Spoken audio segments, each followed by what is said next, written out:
नमस्कार मित्रांनो, धनत्रयोदशी आणि दीपावलीला काहीही झाले तरी असे अन्न घरात बनवू नका की ज्यामुळे तुमचे संपूर्ण घर आणि कुटुंब उद्ध्वस्त होईल। तसेच जाणून घ्या की धनतेरस आणि दिवाळीला असे कोणते अन्न खावे की तुम्हाला तुमच्या जीवनात भगवान धन्वंतरीचा आशीर्वाद मिळेल आणि माता लक्ष्मीची कृपा प्राप्त होईल। श्रोत्यांनो, चुकून सुद्धा दिवाळीत या 7 चुका कधीच करू नका, नाहीतर तुम्हाला कंगाल होण्यापासून कोणीच थांबवू शकणार नाही। धनतेरसचे महापर्व हे भगवान धन्वंतरीला समर्पित आहे। तसेच दीपावलीचे महापर्व हे माता लक्ष्मी आणि गणेशला समर्पित आहे।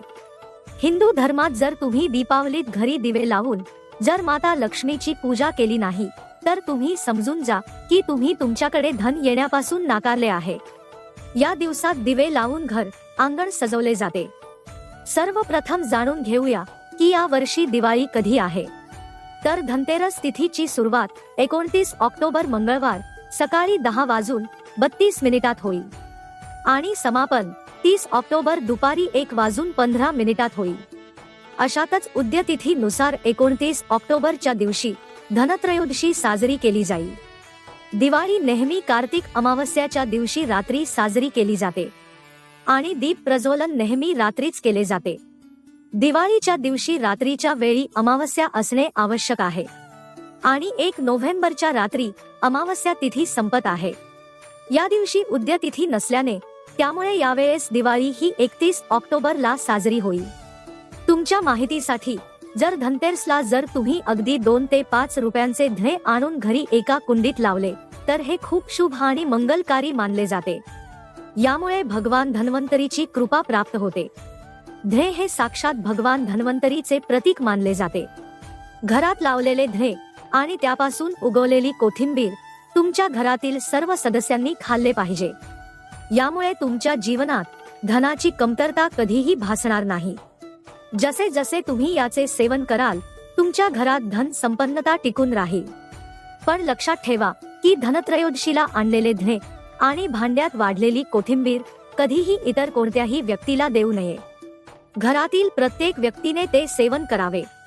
खास करून धनत्रयोदशीच्या दिवशी धणे उगवणे आणि आणणे यामुळे तुमचे भाग्य बदलू शकते। भक्तांनो, आपल्याला माहीतच आहे की धनत्रयोदशी आणि दीपावलीला अशी कोणती वस्तू आहे आणि त्याचे सेवन तुम्ही अवश्य केले पाहिजे। तसेच काही अशा वस्तू आहेत की धनत्रयोदशी आणि दिवाळीच्या दिवसात चुकून सुद्धा बनवले गेले नाही पाहिजे। जाणून घेऊया की कोणत्या आहेत त्या वस्तू। श्रोत्यांनो, धनतेरस आणि दिवाळीच्या पूजेसाठी सीताफळ अवश्य घेऊन यावे। भगवान धन्वंतरीला 5 प्रकारची फळे अर्पण करावीत। तुम्ही तुमच्या नुसार फळे आणू शकता, पण सफरचंद, सीताफळ, केळी इत्यादी जरूर असावेत। तुम्ही कोणत्याही 5 प्रकारची 5 फळ घेऊ शकता, परंतु भगवान धन्वंतरी आणि माता लक्ष्मीला नासपतीचे फळ कधीही अर्पण करू नका। शास्त्रानुसार जो व्यक्ती धनत्रयोदशी आणि इतर सणामध्ये आणि दीपावलीत सीताफळचे सेवन करतो त्याच्या जीवनात कधीही धनाची कमी राहत नाही। सीताफळ मध्ये साक्षात माता लक्ष्मीचा आशीर्वाद असतो। माता सीता यांचा आशीर्वाद आहे, त्यामुळे तुम्ही सीताफळ अवश्य घ्यावे। माता लक्ष्मीला दिवाळीत ऊस जरूर अर्पण करणे हे शुभ आणि मंगलकारी मानले जाते। या दिवशी तुम्ही ऊसाचे सेवन केले तर तुमच्या जीवनात कधीही धनधान्याची कमतरता राहणार नाही। दीपावलीत माता लक्ष्मीला 5 रंगाच्या मिठाई अवश्य अर्पण करा। तसेच मखाना म्हणजेच कमळाचे बीज अर्पित करावे। ज्याप्रमाणे माता लक्ष्मीची उत्पत्ती समुद्रातून झाली होती त्याचप्रमाणे मखानाची उत्पत्ती सुद्धा त्या समुद्राच्या पाण्यापासून झाली आहे। मखाना हे कमळाच्या झाडापासून मिळते। धर्मशास्त्रानुसार कमळाचे फूल आणि मखानाला खूप शुभ मानले जाते। खास करून मखानाची खीर बनवून माता लक्ष्मीला अर्पण केल्याने घरात धन आणि धान्याचे भांडार भरून राहतात। धर्मशास्त्रानुसार दीपावलीच्या पूजेत गणपती बाप्पाला जो दुर्वा अर्पण करतो तो कधीही गरीब राहत नाही। असा व्यक्ती स्वतःच धनी असतो। या दिवशी प्रसाद स्वरूप दुर्वा अवश्य अर्पित कराव्यात। गणपती बाप्पाची कृपा सदैव तुमच्या कुटुंबावर राहील। जो व्यक्ती माता लक्ष्मीला खीर अर्पण करतो त्याची कुंडलीतील दोष दूर होतात, तो धनवान होतो। माता लक्ष्मीला प्रसाद अर्पण केल्यानंतर परिवाराला खीर प्रसाद स्वरूप द्यावा. यामुळे तुमचे नशीब उघडेल आणि धन संपदा ऐश्वर्याचा वास त्याच्या जीवनात नेहमी होतो. भक्तांनो, धनतेरस आणि दीपावलीत अशी कोणती गोष्ट आहे जी घरात कधी बनवली गेली नाही पाहिजे? नाहीतर संपूर्ण कुटुंब संकटात येऊ शकते. कोणत्याही व्यक्तीने असे अन्न खाऊ नये, कारण भगवान धन्वंतरी आणि माता लक्ष्मीची पूजा केली जाते. कारण या दिवशी जो कोणी लसूण आणि कांदा खातो त्याच्यावर राहू आणि केतूचा वास असतो. भगवान शनी देव नाराज होतात आणि जर राहू केतू घरात राहत असेल तर देवी लक्ष्मी आणि भगवान धन्वंतरीचा आशीर्वाद त्यांना कधीच मिळत नाही. आणि तुम्ही ही गोष्ट ध्यानात ठेवावी की वेदानुसार विशेषतः धनत्रयोदशीच्या दिवशी राहू केतूची सुद्धा उत्पत्ती झाली होती आणि त्यांच्या तोंडाच्या लाळेपासून जी वनस्पती जन्माला आली ते म्हणजे लसूण आणि कांदा. जो व्यक्ती धनत्रयोदशी आणि दिवाळीला याचे सेवन करेल त्याच्या घरात राहूची उपस्थिती कायम राहते आणि त्यामुळे त्यांच्या जीवनात अनेक प्रकारचे संकटे येऊ लागतात. त्यामुळे कांदा लसूण असलेले अन्न काही दिवशी कधीही खाऊ नये. असे अन्न तुम्ही इतर दिवशी खाऊ शकता ज्यामध्ये कांदा आणि लसूण असतो. म्हणून किमान धनत्रयोदशी आणि दिवाळीला यांपासून दूर राहा. कधी कधी लहान मुलांकडून या चुका होतात. ते बाजारातील चिप्स, कुरकुरे इत्यादीचे सेवन करतात. त्यामध्ये कांदा लसूण असतात. त्यामुळे धनतेरस आणि दीपावलीत या गोष्टी पासून दूर राहा. मित्रांनो, धनत्रयोदशी आणि दिवाळीला तुम्ही तुमच्या घरी राहू केतूला आमंत्रित कराल की भगवान धन्वंतरी आणि माता लक्ष्मीला, हे तुम्ही ठरवा. त्यामुळे जीव धोक्यात घालून घर उद्ध्वस्त करू नका. शास्त्रानुसार असे मानले जाते की भगवान धन्वंतरीचा आशीर्वाद मिळवण्यासाठी पिवळी वस्तू अवश्य केली पाहिजे. जसे की कढी, भजी, पिवळी खीर, पिवळा हलवा यासारख्या पिवळ्या रंगाच्या वस्तू तयार कराव्यात आणि पिवळी खीर करावी. कारण या दिवशी पिवळा रंग हा सोन्या चांदीच्या बरोबरीचा मानला जातो. भगवान धन्वंतरीला पिवळा रंग खूप प्रिय आहे. पिवळ्या वस्तू खूप प्रिय आहेत. म्हणून या दिवशी पिवळ्या रंगाचे पदार्थ खावे. पिवळे वस्त्र अवश्य धारण करावे. या रंगाने भगवान धन्वंतरी आकर्षित होतात आणि देवी लक्ष्मी तुमच्यावर स्थायी स्वरूपात वावरते. भक्तांनो, असे मानले जाते की धनतेरस आणि दिवाळी सारखे मोठे सण कधीही कर्ज काढून साजरे करू नयेत. जो व्यक्ती कर्ज घेऊन दिवाळी साजरी करतो त्याच्या घरी उलट आणखी कर्ज वाढते. शास्त्रात असा उल्लेख आहे, ज्याच्या घरी माता लक्ष्मीचा वास असतो, जो खऱ्या मनाने लक्ष्मीची पूजा आराधना करतो. माता लक्ष्मीला तर एक खडी साखरेचा तुकडा जरी दिला तरी प्रसन्न होते. तुमच्या मनात खरी श्रद्धा असली पाहिजे, ती आनंदी होते. जर तुम्ही ख्या मनाने पूजा केली तर साधारण नाणी तुमच्यासाठी हियांसारखी असतात आणि मनात खरी भक्ती नसेल तर तुमचे करोडो रुपये सुद्धा बेकार आहेत. तुमचे मन तर लक्ष्मी देवी तुमच्या खरी श्रद्धा पाहते, तुमच्या संपत्तीची नाही. भगवान शनी देव म्हणतात की कर्ज घेऊन धार्मिक तीर्थक्षेत्र, धार्मिक पूजा, अनुष्ठान कोणताही सण साजरा करू नये. याउलट जीवनात दोष निर्माण होतात. मित्रांनो, दिवाळीच्या रात्री आणि धनतेरसच्या रात्री या 7 चुका आपण कधीही करू नये. दीपावलीत मांस, मदिरा सेवन करू नये. या दिवशी पत्नीपासून अंतर राखले पाहिजे. लसूण कांदा असलेले भोजन करू नये. विवाहित स्त्रीने केस धुवू नयेत, त्यामुळे दिवाळीच्या 1 दिवस आधी केस धुवावेत. दीपावलीत कोणतीही धार्मिक वस्तू दुसऱ्या व्यक्तीला देऊ नये.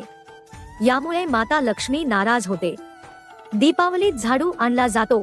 धनत्रयोदशीच्या दिवशी घरामध्ये झाडू आणला जातो आणि तो कधी कुणाला दिला जात नाही. दीपावलीत मोठ्या वडीलधारी व्यक्तींचा आदर केला पाहिजे. या दिवशी वृद्धांचे चरण स्पर्श करावे. लक्ष्मी हे स्वतः स्त्री स्वरूप आहे, म्हणून या दिवशी स्त्रीचा अपमान करू नये. कारण स्त्री ही स्वतः लक्ष्मीचे रूप मानले जाते. तसेच दुसऱ्या लोकांमध्ये भांडणे लावू नयेत. विनाकारण बोलत बसू नये. पैशांचा व्यवहार करू नये. कोणाकडून उधार घेऊ नये. कोणी काही मागण्यासाठी आला तर त्याला नकार देऊ नये. कारण त्या व्यक्तीच्या रूपात स्वतः शक्तीच्या स्वरूपात माता लक्ष्मी असू शकते. दीपावलीत कोणतीही धार्मिक वस्तू दुसऱ्या व्यक्तीला देऊ नये. यामुळे माता लक्ष्मी नाराज होते. दीपावलीत झाडू आणला जातो. धनत्रयोदशीच्या दिवशी घरामध्ये झाडू आणला जातो आणि तो कधी कुणाला दिला जात नाही. दीपावलीत मोठ्या वडीलधारी व्यक्तींचा आदर केला पाहिजे. या दिवशी वृद्धांचे चरण स्पर्श करावे. लक्ष्मी हे स्वतः स्त्री स्वरूप आहे, म्हणून या दिवशी स्त्रीचा अपमान करू नये.